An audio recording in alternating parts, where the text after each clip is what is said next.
ബൈജു കൊട്ടാരക്കര, പലതവണ ഈ ചർച്ചകളിൽ താങ്കൾ തന്നെ പറഞ്ഞതാണ് ഇതൊക്കെ ഈ പുറത്ത് കേൾക്കപ്പെടുന്ന പേരുകൾക്കപ്പുറത്തേക്കുണ്ട് ഈ കണ്ണികളൊക്കെ എന്ന് പറഞ്ഞതാണ്. അതുമാത്രമാണ് ഇപ്പോൾ സംഭവിച്ചിരിക്കുന്നത്. ഇപ്പോൾ മലയാള സിനിമ തിയേറ്ററുകളിൽ ഉറ്റുനോക്കുന്ന പടത്തിന്റെ സംവിധായകനടക്കം, അതായത് യുവനിരയുടെ പ്രതീക്ഷ എന്ന് വിളിക്കപ്പെടുന്ന സംവിധായകനടക്കം ലഹരി കേസുകളിൽ അകത്താകുമ്പോൾ ഇതിലും വലുത് ഇനിയുമുണ്ട് അണിയറയിൽ, ഇനിയും കുടുങ്ങാനുണ്ട് വമ്പൻ സ്രാവുകൾ എന്നുകൂടി പ്രേക്ഷകർ കരുതേണ്ടി വരുമോ ഈ സമയത്ത്?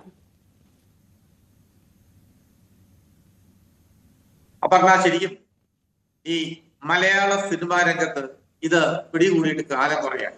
ഇത് ഇന്നലെ തുടങ്ങിയൊന്നുമല്ല.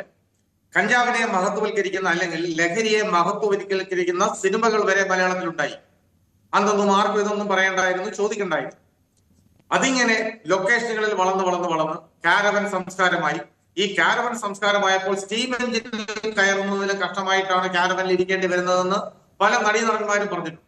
അത് ഒരു വശത്ത്. എന്നിട്ടും ആർക്കും അനക്കമില്ല. ഇത് 2015 ഷൈൻ ടോം ചാക്കോയെ അന്ന് കൊക്കൈനുമായി, കേരളത്തിലെ ആദ്യത്തെ കൊക്കൈൻ കേസാന്ന് ഓർക്കണം, ആ കേസുമായി അറസ്റ്റ് ചെയ്ത് കഴിഞ്ഞപ്പോ ഇയാളെ കോടതി വെറുതെ വിട്ടു.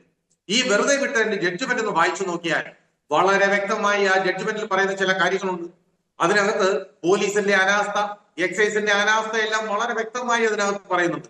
അപ്പൊ അത് നമ്മൾ ശ്രദ്ധിക്കേണ്ട കാര്യമാണ്. ആ പോലീസുകാരും അല്ലെ എക്സൈസും ആ കേസോട് കാണിച്ച ഒരു അനാസ്ഥ എന്നുള്ള കാര്യം.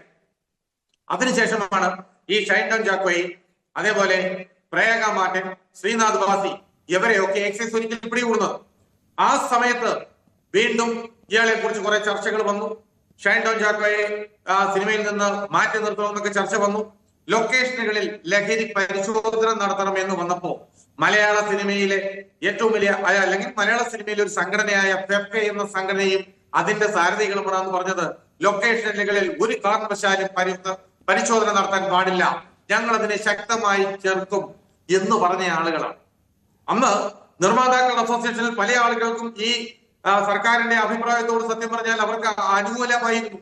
ലൊക്കേഷനുകളിൽ പരിശോധിക്കണം, കാര്യം ഈ ലൊക്കേഷനുകളിൽ ഇങ്ങനെ യവന്മാരെ പോലുള്ള ആളുകളെ അഴിഞ്ഞാടാൻ വിടരുത് എന്ന് ഇത് സത്യസന്ധമായി പടമെടുക്കാൻ വരുന്ന അല്ലെങ്കിൽ നേരായ മാർഗത്തിലൂടെ സിനിമ എടുക്കാൻ വരുന്ന നിർമ്മാതാക്കൾക്ക് അന്നറിയാമായിരുന്നു. അവരത് പറഞ്ഞിട്ടും ഇത് എവരിത് അന്ന് പാടെ തിരസ്കരിച്ചു. ലൊക്കേഷനുകളിൽ പോലീസ് കയറിയാൽ എന്താണ് കുഴപ്പം? എനിക്ക് അതാണ് അറിയാൻ വയ്യാത്തത്. ലൊക്കേഷനുകളിൽ പോലീസും എക്സൈസും കയറിയാൽ എന്തെങ്കിലും മാന പിടിഞ്ഞു വീഴൂ? ഒന്നുമില്ലല്ലോ. അപ്പൊ അതുകൊണ്ട് അവര് അന്ന്, അല്ലെങ്കിൽ സിവിൽ ഡ്രസ് കയറാമായിരുന്നു.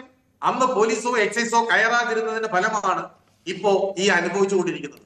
ഈ ഷൈൻ ടോം ചാക്കോ തന്നെ ഇപ്പോ ഒരു ഘട്ടത്തിന് 3ാം നിലയിൽ നിന്ന് താഴെ എടുത്ത് കുളത്തിൽ ചാടി, അല്ലെ സ്വിമ്മിംഗ് പൂളിൽ ചാടി, സ്വിമ്മിംഗ് പൂളിൽ നിന്ന് ഇറങ്ങി ഓടി ബൈക്കിൽ കയറി പൊള്ളാച്ചി പോയ സംഭവം ഈ അടുത്ത ദിവസമായിരുന്നു. എന്നിട്ട് അയാൾ തന്നെ റീലുകളും ഒക്കെ ഇട്ട് ഈ പറഞ്ഞ മാധ്യമങ്ങളെയും അതേപോലെ ബാക്കി എല്ലാ ഡിപ്പാർട്ട്മെന്റുകളെയും അധിക്ഷേപിക്കുന്ന തരത്തിലായിരുന്നു ഓരോ ദിവസവും മുമ്പോട്ട് പോയിക്കൊണ്ടിരുന്നത്. അതും ആൾക്കാർ കണ്ട് ചിരിച്ചുകൊണ്ടിരുന്നു. അതിനുശേഷം കാണാം ഷൈൻ ടോം ചാക്കോ തന്നെ ആ കേസിൽ നിന്ന് ഈ വിൻസി അലോഷ്യസിന്റെ കേസ് കൂടെ വന്നപ്പോ അവർ നിയമപരമായി പരാതി കൊടുത്തില്ല. ഒന്നുകിൽ വിൻസി അലോഷ്യസിനെ ആരെങ്കിലും ഭയപ്പെടുത്തിയിരിക്കാം, ഇല്ലെങ്കിൽ ഇനി മേലിൽ സിനിമയിൽ ഉണ്ടാകില്ല എന്നൊക്കെ പറഞ്ഞിട്ട് ആ പെൺകുട്ടിയെ കൊണ്ട് ഈ ആളുകളെല്ലാം കൂടി ചേർന്ന് അവരുടെ കേസ് പോലും പിൻവലിപ്പിച്ച് രമ്യതയിലാക്കി. എന്നിട്ട് ഈ സിനിമയുടെ നിർമ്മാതാവിനെ ഫെഫ്ക എന്ന് പറയുന്ന സംഘടന വിളിച്ചു വരുത്തി. ഇവർക്ക് എന്ത് അധികാരമാണ് ഒരു നിർമ്മാതാവിനെ വിളിച്ചു വരുത്തി ചോദ്യം ചെയ്യാൻ? ഇവരെ ആരാണ് ഇത് ഏൽപ്പിച്ചത്? നിർമ്മാതാക്കളുടെ മേഖലയിൽ കുതിര കയറാൻ വേണ്ടി ആയോ ഒരു സംഘടന, ഒരു ടെക്നീഷ്യൻ സംഘടന? അങ്ങനെ ആ സംഘടന വിളിച്ചു വരുത്തിയിട്ട് അവര് ഗർഭാസാശാൻ നിന്നോട് ക്ഷമിച്ചിരിക്കുന്നു എന്ന് പറയുന്നത് പോലെ ഉണ്ണികൃഷ്ണൻ ഇവരോട് ക്ഷമിച്ചു, അങ്ങനെ ക്ഷമിപ്പിച്ചു എന്ന് വേണം പറയാം. അതിന്റെ അർത്ഥം എന്ന് പറയുന്നത് ആ ക്ഷമിച്ചു എന്ന് പറയുന്നതിന്റെ തലേ ദിവസം ഈ ഷൈൻ ടോം ചാക്കോ ഒരു എറിഞ്ഞിരുന്നു. ഞാനത് പല ചാനലുകളിലും പറഞ്ഞിരുന്നു, ന്യൂസ് 8-ലും പറഞ്ഞിരുന്നു എന്നാണ് എന്റെ വിശ്വാസം. അത് ഒരു മുന്നേറുള്ള ഏറായിരുന്നു. കാരണം മലയാള സിനിമയിലെ ഒരു പ്രമുഖ നടനും അയാളുടെ ഭാര്യയും അതൊരു സിനിമാ കുടുംബത്തിൽ നിന്ന് തന്നെ ഉള്ള ആളുകളാണ്. അവര് ഈ ലഹരി ഉപയോഗിക്കുന്നു, ഇതിന്റെ വിപണനം മറ്റൊരു സ്ഥലത്തുണ്ട് എന്നൊക്കെ പറഞ്ഞ് ഇത് ശ്രീ മനോജ് എബ്രഹാം എന്ന് പറയുന്ന നമ്മുടെ ADGPക്ക് ഇതിനെക്കുറിച്ചുള്ള എല്ലാ വിവരങ്ങളും അറിയാം. 26-ാം തീയതി ഒരു മീറ്റിംഗ് വെച്ചിരുന്നതാണ്. ആ മീറ്റിംഗ് ഇപ്പൊ ക്യാൻസൽ ചെയ്തു. അത് എന്തുകൊണ്ടാണ് അദ്ദേഹത്തെ ആ പോസ്റ്റിൽ നിന്ന് മാറ്റി മറ്റു സ്ഥലത്തേക്ക് പറഞ്ഞു വിട്ടത്? ഇപ്പൊ അപ്പൊ ഇത് ഈ നമ്മൾ പറയുന്നത് പോലെ ഇത്ര നിസ്സാരമല്ല. അത്യന്തം രൂക്ഷമായിട്ടുള്ള ചില ആരോപണങ്ങളാണ് ഉന്നയിക്കുന്നത്. അതായത് ഇങ്ങനെ വലിയ പ്രതികളുണ്ട്, പലരുടെയും പേരുകൾ പുറത്ത് പറയാതെ പരക്കുന്ന സമയമാണ്. ഇങ്ങനെയുള്ളവരൊക്കെ സംരക്ഷിക്കാൻ മുകളിൽ നിന്ന് പോലും ഇടപെടലുകൾ നടത്തുന്നു, ആ തരത്തിൽ പോലീസ് ഉദ്യോഗസ്ഥരെ പോലും മാറ്റുന്നു അന്വേഷണത്തിൽ നിന്ന് എന്നൊക്കെയുള്ള ആരോപണമാണോ താങ്കൾ നേരിട്ട് ഉന്നയിക്കുന്നത്? തീർച്ചയായിട്ടും അത് തന്നെയാണ്, യാതൊരു സംശയമില്ലാത്ത. നടി ആക്രമിക്കപ്പെട്ട കേസിനകത്ത് ആ പറഞ്ഞതുപോലെ വിചാരണ തുടങ്ങുന്നതിന് തൊട്ട് മുമ്പല്ലേ പിന്നെ ADGP ശ്രീജിത്തിനെ മാറ്റിയത്? അതുപോലെ തന്നെയാണ് ഈ കേസും. ഷൈൻ ടോം ചാക്കോ എപ്പോ പറഞ്ഞു ഒരു പ്രമുഖ നടനും നടിയും ഒക്കെ ഇതിനകത്തുണ്ട് എന്ന് പറഞ്ഞതിന്റെ തൊട്ട് പിന്നാലെ അത് ഫെഫ്ക എന്ന സംഘടന വിളിച്ചത് കോംപ്രമൈസ് ചെയ്ത് കളയുന്നു, അവരെ ക്ഷമിച്ചു എന്ന് പറയുന്നു. അതിന് തൊട്ട് പിന്നാലെ മനോജ് ഇബ്രാഹിം എന്ന് പറയുന്ന പോലീസ് ഓഫീസർക്ക് അവിടുന്ന് സ്ഥലമാറ്റം ഉണ്ടാകുന്നു. 26-ാം തീയതി വെച്ചിരുന്ന മീറ്റിങ്ങുകൾ മുഴുവൻ മാറ്റുന്നു, എല്ലാ സംഘടനകളെയും വിളിച്ച് സംസാരിക്കാന്ന് പറഞ്ഞിരുന്നതാണ്. അപ്പോ അതുപോലും മാറി. കേൾക്കാമോ ശ്രീ ബൈജു കൊട്ടാരക്കര? കേൾക്കാം, ഞാൻ പറഞ്ഞോളാം. അവർ പോയതാണ്, ഞാൻ പറഞ്ഞോളാം. അതായത് അങ്ങനെ ആ പിന്നെ മീറ്റിങ്ങുകൾ പോലും ക്യാൻസൽ ചെയ്തു എന്നുണ്ടെങ്കിൽ അതിനകത്ത് ഉന്നതർ ഇടപെട്ടിട്ടില്ല എന്നാണ് എന്നുള്ളതിന് എന്താണ് അതിന്റെ മറുപടി? എന്താണ് ഒന്ന് ആലോചിച്ച് നോക്കും. അപ്പൊ തീർച്ചയായും ഈ ആളുകളൊക്കെ ഇതിനകത്ത് ഇത് രാഷ്ട്രീയ ഭേദമന്യേ, കക്ഷി ഭേദമന്യേ, അല്ല, അതായത് അല്ല, ഒറ്റ കാര്യം, ഈ ഒക്ടോബറിൽ 2024 ഹൈക്കോടതി ഇടപെട്ട ഒരു സ്പെഷ്യൽ ഇൻവെസ്റ്റിഗേഷൻ ടീം ഈ സെറ്റുകളിൽ അന്വേഷിക്കാൻ ഡ്രഗ് യൂസുമായിട്ട് ബന്ധപ്പെട്ട് അതുപോലും കൃത്യമായിട്ട് നടക്കുന്നില്ല എന്നുള്ള ആരോപണങ്ങളൊക്കെ വരുമ്പോൾ ഇങ്ങനെ മുകളിൽ തട്ടിൽ നിന്ന് തന്നെ ഡിപ്പാർട്ട്മെന്റിൽ തന്നെ സ്വാധീനം ചെലുത്തിക്കൊണ്ട് ചിലരുടെ പേരുകൾ പുറത്തു വരാതെ നോക്കുന്നു. ഈ ചിലരുടെ പേരുകൾ എന്ന് പറയുമ്പോൾ അതാരുടെ പേര് വേണമെങ്കിലും ആകാം, അത് പലതരത്തിലുള്ള ലേബലുകൾ മുൻപും പലരും കൊടുത്തിട്ടുണ്ട്. ജി സുരേഷ് കുമാർ അടക്കം ഇതൊക്കെ ഒരുപക്ഷെ ആരൊക്കെയാണ് ആ പേരുകളിൽ നിന്ന് സംശയം തോന്നുന്ന തരത്തിലുള്ള പരാമർശങ്ങൾക്ക് മുൻപ് ഉന്നയിച്ചിട്ടുണ്ട്. മട്ടാഞ്ചേരി മാഫിയ എന്നൊക്കെ പറഞ്ഞുള്ള ലേബൽ അടിച്ചുകൊണ്ടുള്ള പരാമർശങ്ങളൊക്കെ സോഷ്യൽ മീഡിയയിൽ ഉണ്ടായിരുന്നല്ലോ ആ സമയത്ത്. അങ്ങനെയൊക്കെ ഒരുപക്ഷെ പ്രേക്ഷകർ ഞെട്ടും. ഈ യഥാർത്ഥത്തിൽ ഇതിൻ്റെയൊക്കെ എവിടെയാണ് ഇതിന്റെ ഉറവിടം എന്നറിഞ്ഞാൽ എന്നുകൂടിയാണോ ശ്രീ ബൈജു കൊട്ടാരക്കര പറയുന്നത്? ഇതിന്റെ ഉറവിടം കണ്ടുപിടിക്കാനായിട്ട് ഈ എക്സൈസുകാർ എന്തുകൊണ്ട് പോകുന്നില്ല എന്നുള്ളതാണ്. ഇന്ന് ഞാൻ മറ്റൊരു ചർച്ചയിൽ ഒരു എക്സൈസിന്റെ റിട്ടയർഡ് പിന്നെ കമ്മീഷണർ മറ്റും ഉണ്ടായിരുന്നു. അദ്ദേഹം പറഞ്ഞു ഞങ്ങൾ ഉറവിടം കണ്ടുപിടിച്ചു. എവിടെ കണ്ടുപിടിച്ചു? ഏതെങ്കിലും ഒരു കേസിന്റെ ഉറവിടമെങ്കിലും ഈ എക്സൈസുകാർ കണ്ടുപിടിച്ചായിട്ടെന്ന് പറയട്ടെ. ഇവരെല്ലാം ഈ എക്സൈസിനെ കുറിച്ച് വലിയ വേറെ ആക്ഷേപങ്ങൾ നടക്കുന്നുണ്ട് പറഞ്ഞ. അതായത് ഈ പല സ്ഥലങ്ങളിലും ഇടുക്കി ഉൾപ്പെടെയുള്ള അവാർഡുകൾ, സർക്കാരിന്റെ അവാർഡുകൾ മേടിച്ചിട്ടുള്ള ഒരു എക്സൈസ് ഇൻസ്പെക്ടർ അടക്കം ഇവരൊക്കെ ഈ 1 കിലോ 1 കിലോ ഒക്കെ സാധനങ്ങൾ പിടിച്ചാൽ 1 ഗ്രാമെന്നും 2 ഗ്രാമെന്നും ഒക്കെ എഴുതി വെക്കും കേസ് ഫയലിൽ. എന്നിട്ട് ഈ പ്രതിയെ വെറുതെ വിടത്തക്ക രീതിയിൽ വിടും. എന്നിട്ട് ഈ സ്ഥാപനം ഇവർക്ക് തന്നെ തിരിച്ചു വിൽക്കും. ഇതിന്റെ പിരിവ് മാസം നടത്തുന്നു എന്ന് വരെയുള്ള ആക്ഷേപങ്ങളുണ്ട്. ഈ നാട്ടിലാണ് നടക്കുന്നത്. ഇപ്പൊ 8000 കേസോ മറ്റോ ഈ വർഷം പിടിച്ചു എന്നാണ് പറയുന്നത്. 8000 കേസ് പിടിച്ചെങ്കിൽ ഈ 8000 കേസിൽ എത്ര കേസുകൾക്ക് ശിക്ഷിക്കപ്പെട്ടിട്ടുണ്ട്? ഒരു കാര്യം കൂടെ, ഞാൻ ശ്രീനാഥ് ഭാസി, ഷൈൻ ടോം ചാക്കോ കേസുകൾ വരുന്നു, കുറച്ച് സമയത്തേക്ക് ഇവർ മാറ്റി നിൽക്കുന്നു, പിന്നെ ഈ കേസുകൾ സ്വാഭാവികമായിട്ട് ഇതിന്റെ ക്വാണ്ടിറ്റി ഒക്കെ വിഷയമായതുകൊണ്ട് ഇതിൽ കൂടുതൽ നടപടികളിലേക്ക് പോകുന്നില്ല. തിരികെ എത്തുമ്പോൾ ഏതെങ്കിലും തരത്തിലുള്ള ഒരു എത്തിക്സ് ഈ വിഷയമായി പുലർത്തണം എന്ന് മലയാള സിനിമ ഇൻഡസ്ട്രി എന്തുകൊണ്ട് വിചാരിക്കുന്നില്ല എന്നുള്ളൊരു ചോദ്യമുണ്ട്. ഇവർക്കെല്ലാം പ്രധാനപ്പെട്ട സിനിമകളിൽ ഇടം നേടുന്നു, സൂപ്പർ താരങ്ങളടക്കം ഇവരുടെ ക്യാരക്ടർ പോസ്റ്ററുകൾ ഷെയർ ചെയ്യുന്നു. അതായത് പിന്നെ മലയാള സിനിമയ്ക്ക് ഇത് വലിയ നാടൻ കെട്ട വിഷയമൊന്നുമില്ല. സത്യത്തിൽ ലഹരി ഉപയോഗം, ലഹരി കേസുകൾ പെടുക എന്നുള്ളത് ഒരു സ്വാഭാവികമായിട്ടുള്ള ഒരു കാര്യം മാത്രമായിട്ടാണോ ഫിലിം ഫ്രട്ടേണിറ്റി കാണുന്നത്? അത് തന്നെയാണ് കാരണം. ഈ സംഘടനകളും ഒക്കെ സത്യം പറഞ്ഞാൽ ഈ വായി പഴംതിരിയിരിക്കുന്ന രീതിയിലാണ് പലരും ഇരിക്കുന്നത്. ഈ നിർമ്മാതാക്കളുടെ അസോസിയേഷനെയും ചേംബറിനെയും ഒക്കെ വെല്ലുവിളിച്ചുകൊണ്ടാണല്ലോ ഇപ്പോ അവിടുത്തെ ഒരു നിർമ്മാതാവിനെ വിളിച്ചിട്ട് ഈ ഫെഫ്ക പോലുള്ള സംഘടന വന്നിട്ട് ഈ ക്ഷേമ പറച്ചിലും കാര്യങ്ങളുമായിട്ടൊക്കെ പോയത്. എന്ത് കാര്യത്തിനായിരുന്നു അത്?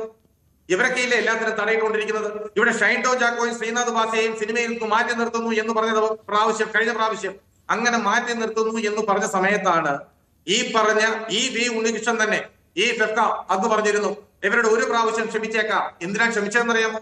ഫെഫ്കയുടെ ഇപ്പോഴത്തെ ജനറൽ സെക്രട്ടറി ആയിട്ടിരിക്കുന്ന ഒരു സോഹൻലാൽ ഉണ്ട്. ഈ സോഹന്റെ സിനിമയിൽ അഭിനയിപ്പിക്കാൻ വേണ്ടി. അപ്പൊ ഓരോരുത്തർക്കും അവരവരുടെ ലാഭത്തിനനുസരിച്ച് അങ്ങോട്ടും ഇങ്ങോട്ടും മാറ്റി മറിച്ച് പറയും. അത് മാത്രമല്ല, ഈ സിനിമകളിലേക്ക് ഇറക്കുന്ന ഈ കോടിക്കണക്കിന് രൂപ എവിടെ നിന്ന് വരുന്നു എന്ന് സർക്കാർ അന്വേഷിക്കണ്ടേ? ഇവിടുത്തെ ഇൻകം ടാക്സ് അന്വേഷിക്കണ്ടേ? ഇവിടുത്തെ എക്സൈസ് ഡിപ്പാർട്ട്മെന്റ് ഒന്ന് അന്വേഷിച്ച് നോക്കട്ടെ. ഈ സിനിമകളുടെ നിർമ്മാതാക്കൾ ആരാണ്? ഏതെങ്കിലും സിനിമകൾ പരാജയപ്പെട്ടിട്ട് എവരാരെങ്കിലും പിന്നെ തൂങ്ങിച്ചാവാൻ നിന്നായിട്ട് ആരെങ്കിലും കേട്ടിട്ടുണ്ടോ? ഒന്നുമില്ലല്ലോ. 1260 കോടി രൂപയോളം നഷ്ടപ്പെടുന്നു കഴിഞ്ഞ വർഷം മലയാള സിനിമയ്ക്ക്. 400 സിനിമകൾ റിലീസാകാനുണ്ട്. ഈ 400ഓളം സിനിമകൾ റിലീസ് ആവാനുള്ളത് ഈ പറയുന്ന മാന്യന്മാരുടെ, ഈ കഞ്ചാവടിച്ച് കിടക്കുന്ന ഈ മാന്യന്മാരുടെ എത്രയോ സിനിമകളുണ്ട്. എന്നാൽ ഇവരെ ആരെയും ഇനി സിനിമകളിൽ സഹകരിപ്പിക്കുന്നില്ല. ഇങ്ങനെ കേസുകളിൽ പെടുന്നവരോ അല്ലെന്നുണ്ടെങ്കിൽ ഇങ്ങനെ സംശയമുള്ള ആളുകളെ എന്റെ സിനിമയിൽ വേണ്ട എന്ന് തന്റെ ഇടത്തോടെ പറയാൻ മലയാള സിനിമയിൽ എത്ര പേരുണ്ട്, എത്ര സംവിധായകരുണ്ട്, എത്ര ആർട്ടിസ്റ്റുകളുണ്ട്. അവരെ കൂടെ അഭിനയിക്കില്ല. ഇങ്ങനെ നടക്കുന്നവരോട് ഞങ്ങൾ അഭിനയിക്കില്ല. അല്ലെങ്കിൽ സ്ത്രീകളോട് ഇങ്ങനെ മോശമായി പെരുമാറുന്നവരോട് ഞങ്ങൾ ഇനി അഭിനയിക്കില്ല എന്ന് പറയാൻ ആരുണ്ട്? അല്ലെങ്കിൽ ഇങ്ങനെ കഞ്ചാവ് അടിച്ച് നടക്കുന്ന ആളുകളുടെ സിനിമ ഇനി ഞങ്ങൾക്ക് വേണ്ട, ഞങ്ങൾ ആ സിനിമകൾ തിയേറ്ററിൽ പ്രദർശിപ്പിക്കില്ല. പ്രധാനപ്പെട്ട 3 പേരുടെ പേര്, സമീർ താഹിർ, അഷ്റഫ് ഹംസ, ഖാലിദ് റഹ്മാൻ, അങ്ങനെ 3 പേരുടെ പേര് പുറത്തു വരുന്നുണ്ട്. അതായത് പരിപൂർണമായിട്ട് ഇതൊന്നും ഒതുക്കപ്പെടുന്നില്ല. അതോ അതിലും വലിയ പേരുകൾ ഒളിച്ചു വെക്കാൻ വേണ്ടി കുറെ പേരുടെ പേരുകൾ പുറത്തേക്ക് വരുന്നു, അങ്ങനെയാണോ? അത് തന്നെയാണ് സത്യം. ഈ പറഞ്ഞ 3 പേര് മാത്രമൊന്നുമല്ല. ഇത് പിന്നെ ചില ആൾക്കാർ പറഞ്ഞ പോലെ ഇത് മൊത്തത്തിൽ അന്വേഷണം വരാമെങ്കിൽ ഇനി ബംഗാളികളെ ചിലപ്പോൾ മലയാളത്തിൽ അഭിനയിക്കാൻ കൊണ്ടുവരേണ്ടി വരും. ആ രീതിയിലേക്ക് മാറി കഴിഞ്ഞു മലയാള സിനിമ. കാരണം അത്രത്തോളം പേരുകൾ മലയാള സിനിമയ്ക്ക് ആഴ്ന്നിറങ്ങി, ഈ ലഹരിയുടെ പേരുകൾ ആഴ്ന്നിറങ്ങിയിട്ടുണ്ട് മലയാള സിനിമയിലേക്ക്. അതുകൊണ്ടാണ് പറഞ്ഞ ഇത് വളരെ ശക്തിയുക്തം, ഇത് സർക്കാർ ഇതിനെ നേരിടണം എന്ന് പറയുന്നത്. നേരിടാൻ വേണ്ടി മന്ത്രിയുടെ ഒരു പ്രസ്താവന കൊണ്ടോ ഞങ്ങൾ അന്വേഷണം നടത്തുമെന്ന് പറയുന്നതുകൊണ്ടൊന്നും ആയില്ല.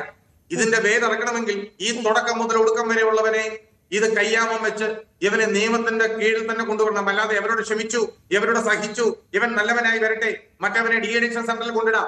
ഇനി ഒരു കാര്യം ചോദിക്കട്ടെ, മലയാള സിനിമയിലെ ഒരു പ്രമുഖ നടനടക്കം 3ഓളം ആളുകൾ ഇന്ന് ഡി അഡിക്ഷൻ സെന്ററിലുണ്ട്. പേര് ഞാൻ വെളിപ്പെടുത്തുന്നില്ല, കാരണം അവരുടെ സുരക്ഷ ഓർത്തായിരിക്കും. ചിലപ്പോൾ നന്നായി നാളെ വന്നാലോ. 3 പേര്, ഒരു നടനും ഒരു നടിയും, അല്ലെ 2 നടന്മാരും ഒരു നടിയും ഡി അഡിക്ഷൻ സെന്ററിലാണ്. ഇപ്പോൾ അറിയാമോ നിങ്ങൾക്ക്? അല്ല ഇപ്പോൾ പ്രമുഖനായ ഒരു നടൻ. ഇത് എന്താണ് മലയാള സിനിമയ്ക്ക് എന്താണ് സംഭവിച്ചിരിക്കുന്നത്? ഇനി ഇറങ്ങി വരുമ്പോ ഇവര് 3 പേരും നല്ല രീതിയിൽ ഇറങ്ങി വന്നാൽ ഓക്കെ. ഇനി നല്ല രീതിയിൽ അല്ലെങ്കിൽ വീണ്ടും ഇതല്ലേ സംഭവിക്കാൻ പോകുന്നത്.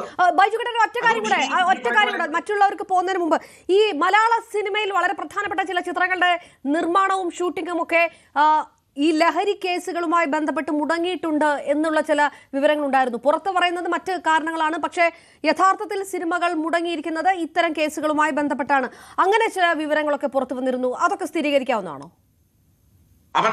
അതായത് മലയാള സിനിമ ഇൻഡസ്ട്രിക്ക് ഞാൻ നേരത്തെ പറഞ്ഞല്ലോ, ഈ സിനിമകൾ റിലീസായില്ലെങ്കിൽ എന്ത്, പടത്തിന് കോടിക്കണക്കിന് രൂപ നഷ്ടം വന്നാൽ എന്ത്, ഇവർ ചെലവാക്കുന്ന ഒരു 5-10 കോടി രൂപ അവർക്ക് തിരിച്ചു പിടിക്കാൻ അവർക്കറിയാം.